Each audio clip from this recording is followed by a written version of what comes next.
The iconic Monaco GP, known for its cinematic beauty and extreme challenges for Formula One drivers, is about to undergo a significant change in its rules.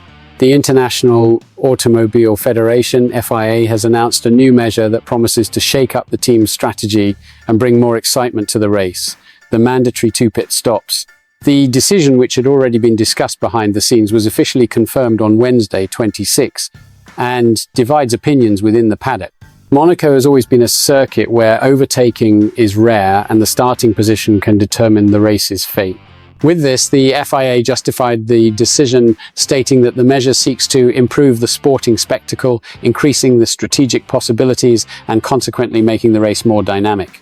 The new rule will apply to both dry and wet track races, requiring teams to use at least 3 sets of tyres throughout the race, including at least 2 different compounds in normal conditions. The news was received with mixed reactions within the paddock. Some teams and drivers see the change as an opportunity to bring more excitement to one of the most predictable races on the calendar. Others, however, question whether the change will be enough to really turn the Monaco GP into a more competitive race. I don't know if 2 stops will make so much difference. The main problem remains the difficulty of overtaking, commented one of the drivers during the press conference.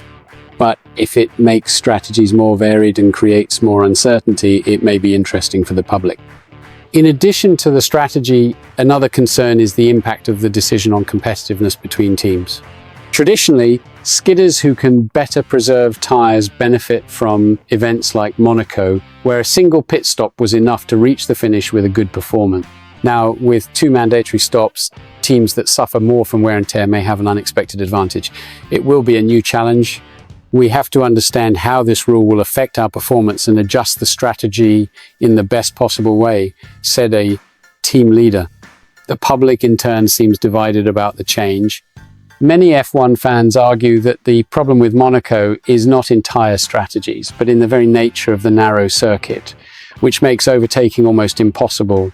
It would be better to change the track in some way than try to solve with artificial rules, commented a fan on social networks. Others, however, welcome the attempt to make the race less predictable. If this avoids those races where no one changes tyres and everything comes down to the start, then it is already a breakthrough, opined another fan. And what do you think of this change? Can the mandatory 2 stops really make the Monaco GP more exciting, or is it just a change without much impact?